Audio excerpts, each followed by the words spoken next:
দাদাজান দাদাজান বাঁচার নামে আছি মরে বুকের ভেতর রক্ত ঝরে দেহ আর দৃষ্টিতে বিষণ্ণ সুর প্রেম আর ভালোবাসা গেছে বহুদূর চারপাশে দেখি শুধু অযাচিত ভঙ্গি হয়তো বৃদ্ধাশ্রমটাই হবে সঙ্গী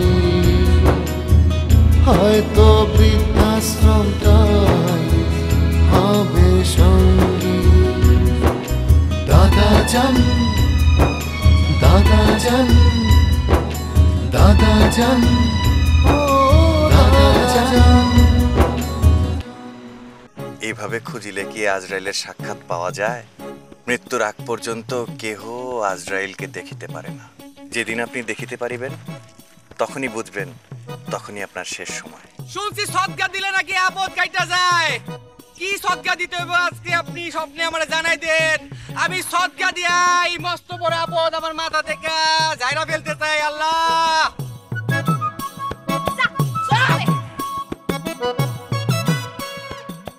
এখনকার যুগে একটা কল করতে কত টাকাই বা খরচ হয়, পয়সাও খরচ হয়। এই যে বালিকা, এই অত্র অঞ্চলে আয়ুব মিয়ার বাড়ি কোন দিকে আপনার কি জ্ঞাত আছে? বললাম এ তো আমাদের বাড়ি যাইতে চায়। আপনি ওই পানে চায় রয়েছেন কিসের জন্য? আপনি নারী, আমি নর, নর নারীর সামনাসামনি মুখোমুখি হওয়া ঠিক না।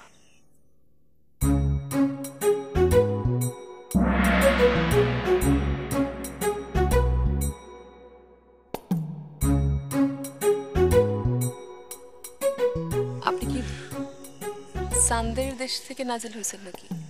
জি না বালিকা, আমি একজন মানব সন্তান। চোখ খুলেন। জি না, চোখ খুলবো না। চোখ খুলিলে চোখ ঝলসাইয়া যাইবে। আপনি শুধু আমাকে বলেন আয়ুব আলীর ঠিকানাটা, তাইলে আমি উপকৃত হইব। আয়ুব আলীর ঠিকানা?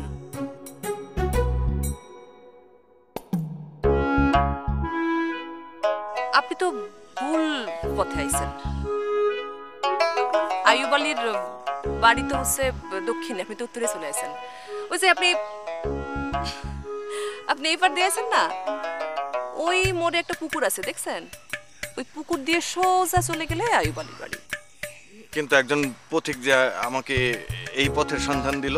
ও পথিক আপনাকে ভুল পথের সন্ধান দিয়েছে। এখনকার যুগের মানুষ খুব বড় খারাপ, বুঝছেন ভাইয়া? একজন মানব সন্তান আরেকজন মানব সন্তানকে এইভাবে ভুল পথ দেখাইবে? এভাবেই দেখাইবে। আপনাকে অনেক ধন্যবাদ হে বালিকা। ধন্যবাদ আপনাকেও। জি, আমি এখন কোন দিকে যাইব? আপনি এখন যাইবেন যেদিকে এসেছেন সেই দিকে। ধন্যবাদ।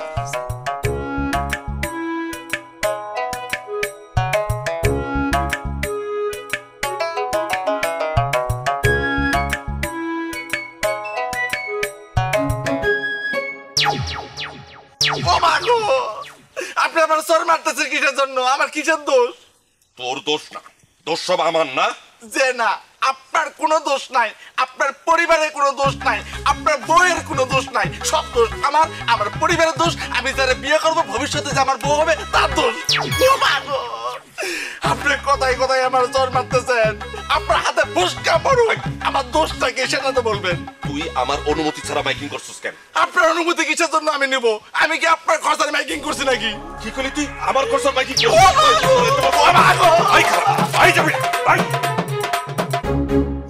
আমি না তুই বাড়িতে বুঝাবো না তোরে।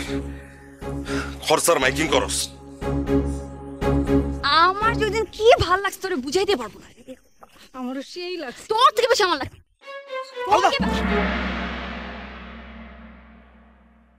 এই দাঁড়া দাঁড়া, এই লোকটা এমন করলো কেন? ঘটনা কি? এই আমার মনে হয় উনি আমাদের টিস করছে। টিস করছে? এত বড় সাহস!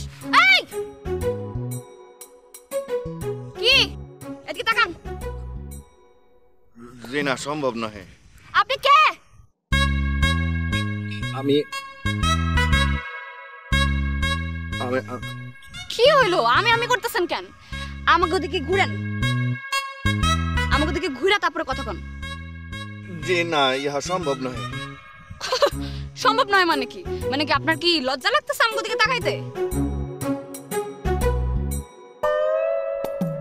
জি আমার লজ্জা নির্গত হয়। ও বাবা, লজ্জা নাকি নির্গত হয়? মানব কন্যারা আমার কথা একটু মনোযোগ দিয়ে শ্রবণ করিবে। এই পৃথিবী সৃষ্টির মূল হইতেই মানব সন্তানেরা অসভ্য ছিলেন। তারা বস্ত্র পরিধান করিতেন না, স্নান করিতেন না, কেশ কাটিতেন না।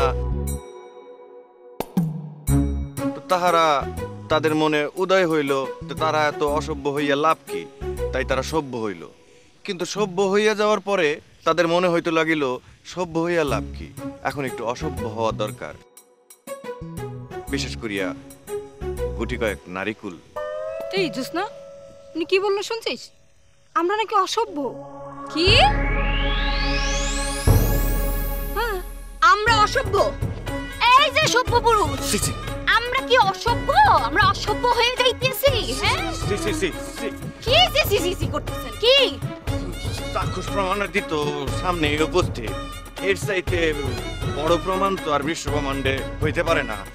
যে নারী পুরুষ নির্যাতন করিবে তার জন্য উপহার স্বরূপ থাকিবে বিকলাঙ্গ পুরুষ সঙ্গী। কি কইলেন আপনি? আমার স্বামী বিকলাঙ্গ হইব? আমার স্বামী? এই আপনার দেখে কিন্তু বিকলাঙ্গ বিকলাঙ্গ মনে হইতেছে।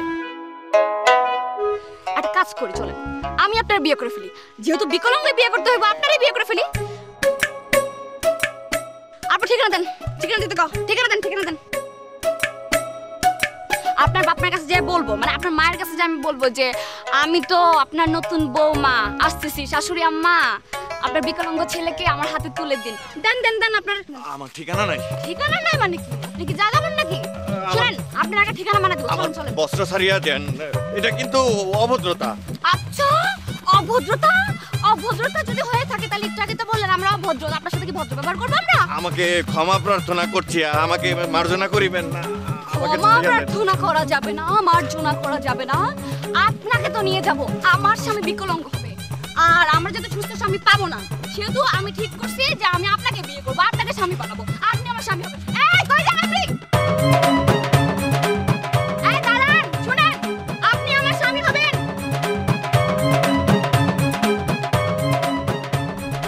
ফোন কেন দের?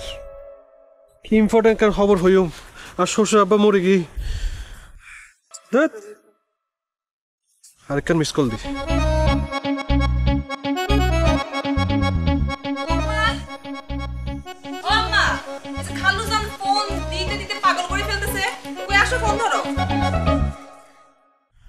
এতবার মিস কল দি, কেউ কল ব্যাক কেন করে?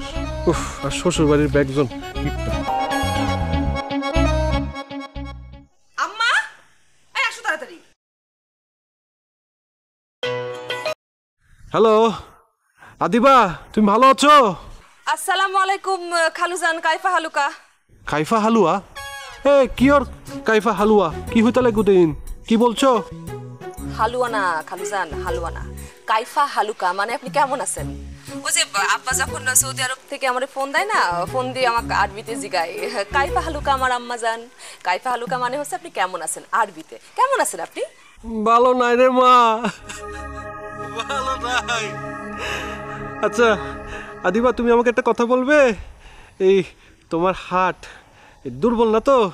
মানে আমি যদি এখন তোমাকে একটা এই মৃত্যুর সংবাদ দিই, তুমি আবার হার্ট অ্যাটাক হবে না তো তোমার? ইন্না লিল্লাহি ওয়া ইন্না ইলাইহি রাজিউন। খালু স্যার কে মারা গেছে? খালু স্যার খালা মারা গেছে? না না না, তোমার সরাসরি হইতে পারতাম না। তুই ছোট মানুষ, খুকি মানুষ, তোমার যে বিয়া সাথে ন, ওই হার্টটা অ্যাটাক করিয়ে যদি আবার কিছু হয়ে যায় তাহলে আরেক বিপদ। এ আদিবা, তোমার আম্মু কোথায়? এখনই ডাকতেছে খালু স্যার। এখন আম্মা, আয় আম্মা। কি কি হয়েছে? আজ আমার কোন উসিলাই কলেজে যাওনি? খালুজান ফোন দিচ্ছে, এই উকিলে কলেজ যায় নাই, এই জন্য তো বারবার ফেল করিস। আম্মা ফোনটা হ্যাঁ ছোট ভাই বলো। বুবুজান কি হইতাম আর কি হইতাম আর বুক কান ফাটি যার কই কি হইলাম ভাই কেন কি হয়েছে আমার ছোট বোনের কোনো দুর্ঘটনা হয় নাই তো পয়সা আছে তো না না বুবুজান ইবা ভালো আছে কই মাছের প্রাণ তো এত সহজে কিছু হইতো না তাহলে কি হয়েছে আমার খুলে কত আফা আগে হন অনেক হাড়টা দুর্বল নত মৃত্যু সময় উনি আবার সমস্যা নইব তো কি হয়েছে কি তুমি এত পেছাইতেছো কেন কি হয়েছে খুলে কও আমার বুক তো ধরপড় করতেছে এ আল্লাহ গো না না মৃত্যু সময় উনিবার আগেই তো ওনার হাত দরফর করেন অরনে হন যাইতুনু দুলাভাই কি তোর দুলাভাই নাই কি হয়েছে আম্মা আম্মা কি হয়েছে আল্লাহ গো আল্লাহ গো আল্লাহ কি হলো গো আম্মা আমার আব্বাজানের কি হয়েছে আম্মা খালুজান খালুজান আব্বাজানের কি হয়েছে আমার আরে তোমার আব্বার কিছু ন উনি ভালো আছে ভালো আছে আমার আব্বাজান তাহলে আমার আম্মা এরকম আব্বাজান আব্বাজান বলে আব্বাজানের মরার খবর শুনে এরকম কি করতেছে এটা আরে বাবা রে তোমার আব্বা ন তোমার আব্বার আব্বা মানে আর শ্বশুর আব্বার মৃত্যু সংবাদ দিবার না আর দুলাভাইয়ের হতা ধর্মিয়া আপনি ফোন রাখেন তুই আর একা দমকাইতে লাগগো আম্মা আমি তো খবর দিবার লাই ফোন দিতে তোমারে জিতারা তোরারে ফোন ন দেইবারে ঠিক আছে আম্মা মৃত্যু সংবাদ দিবার লাই যদি জারি হন পরে তাইলে যে নিজের পকেটের পয়সা খরচ করে যে ফোন দিন দরকার কি আছে আম্মা আম্মা আম্মা আম্মা আম্মা এই যে আমি আম্মা আম্মা আয় দেখো গো তোর আব্বা না আর না নাই না না আমার আব্বার কিছু হয় না আম্মা খালু ভুল ইনফরমেশন দিছে আমার আব্বার কিছু হয় না আব্বা ঠিক আছে একদম সত্যই সত্যই হ্যাঁ আম্মা সত্যই তোর আব্বাজানের কিছু হয় না না আমার আব্বাজানের কিছু হয় না আম্মা আলহামদুলিল্লাহ আলহামদুলিল্লাহ তাহলে কার মরণের কথা কইলো কার মরণের কথা কইলো কষ্ট না কেন তোমার আব্বাজানের হ্যাঁ কি কইলি আমার আব্বাজান আব্বাজান গো আপনি আমারে যাইরে কই গেলেন আব্বাজান গো আমার মায়ে মরে গেছে আব্বাজান মরে গেছে মা গো আমি আমার আব্বার কাছে ক্ষমা চাইতে পারি না মা গো আম্মা আম্মা আম্মা তুমি কান্না বন্ধ করো চলো চলো আম্মা চলো আমরা তাড়াতাড়ি রেডি হই রেডি হয়ে যাই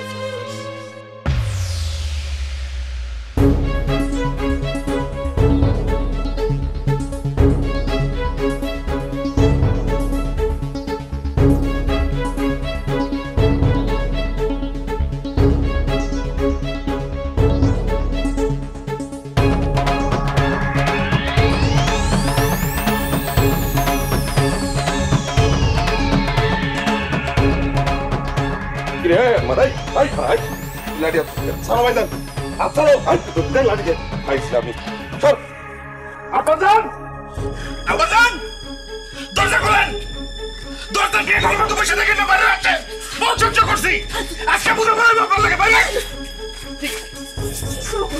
আব্বাজানের বদলা লাগবে না আর কি এর বদলা লাগবো যে বাপ এলাকার মধ্যে পোলামেন্টে বেইজ্জত করে ছোট করে তার কোনো বদলা আমাকে গায়ে লাগবে না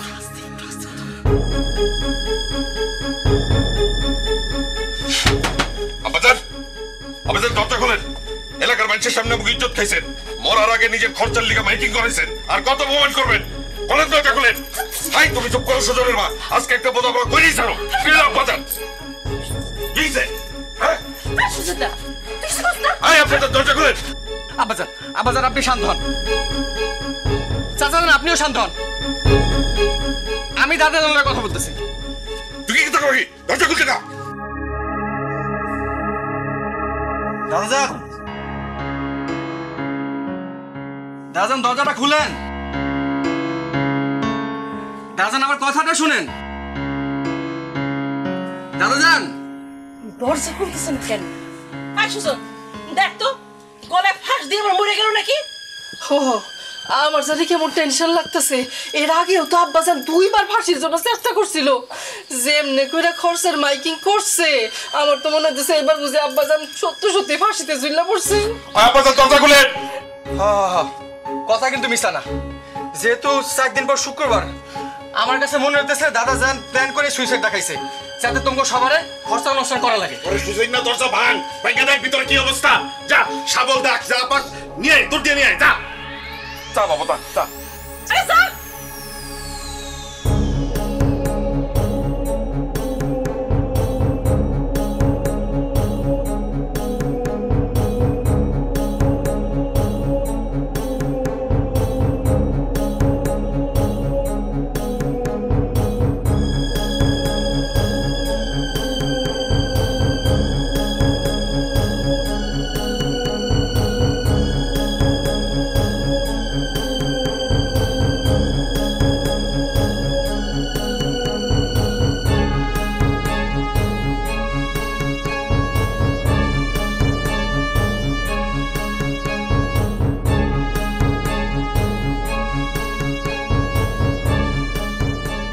আমি সুইসাইড করি নাই, সুইসাইড করা আমার উচিত ছিল।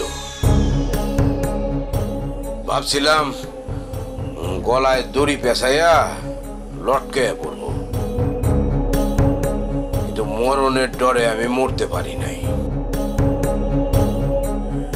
তাছাড়া ইমাম সাহেব বলছিল যে সুইসাইড করা মুর্দার জানাজা হয় না, বেশ তো সে পায় না।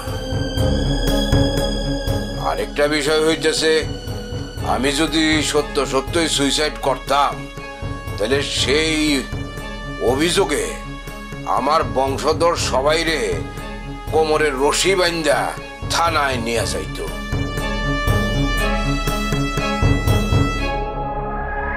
মৃত্যুর পর ওই পার থেকে আমি যদি দেখতাম যে আমার বংশধরদের এই অবস্থা, সেটা আমি সহ্য করতে পারতাম না, তাই সুইসাইড করি নাই, এখনো বাইচে আছি।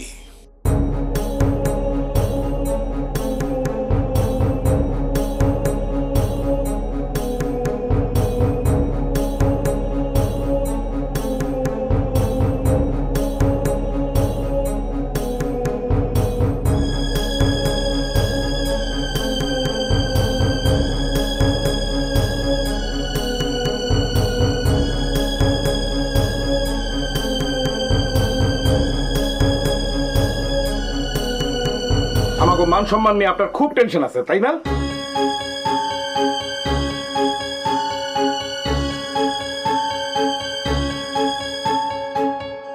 আপনার যদি সত্যি আমাকে মান সম্মান নিয়ে টেনশন থাকতো, তাহলে আপনি বাইসা থাকতে ওই খরচা করতেন না। মৃত্যুর আগে খরচা করা যাবে না, এটা কোথায় লেখা আছে?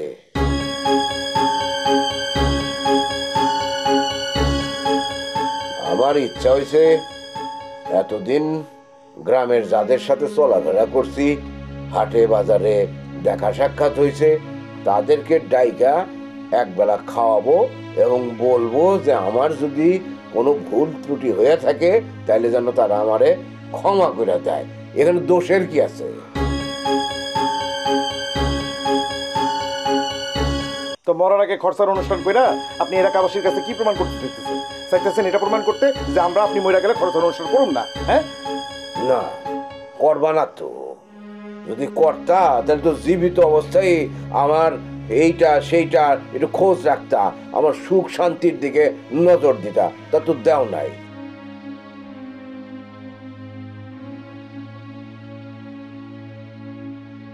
আর আমার জীবিত অবস্থায় তোমরা আমার সম্পদ কিভাবে নিজেদের নামে লেখা নিবা সেই জন্য নানা রকম ফোন দিয়ে ভিখারি করতেছ। আমার মৃত্যুর পর লাখ টাকা খরচা কইরা গরু জবাই করে মানুষের খাওয়াইবা, তার গ্যারান্টি কি? দেন আব্বাজান, আপনাদের আগেও আমি অনেকবার বুঝাইয়া বলছি, বাপ মারা গেলে তার সম্পত্তি বিলি বন্টন নিয়ে ভাই বোনদের মধ্যে মনে করেন ঝগড়াঝাটি, তারপরে মারামারি, মামলা মোকদ্দমা, এমনকি খুনাখুনি পর্যন্ত হয়ে যায়। বাপ পয়সা থাকতে যদি ছেলে মেয়েদের মধ্যে সব সহায় সম্পত্তি বিলি বন্টন করে দেয়, তাইলে তো আর ওই ঝামেলাগুলো হয় নাই। আপনার ইব্রাহিম চাচার কথা খেয়াল নাই? হ্যাঁ, তার ছেলে মেয়েদের মধ্যে কি গন্ডগোলটা হয়েছিল। ইদ্রিস মাস্টারের উদাহরণও তো আমি দেখছি। জীবিত অবস্থায় 7 ছেলে আর 5 মেয়ের মধ্যে তার সমস্ত সম্পত্তি বন্টন কইরা দিয়া শেষ বয়সে সে ভিক্ষা করে খাইতে, কি দেখো নাই?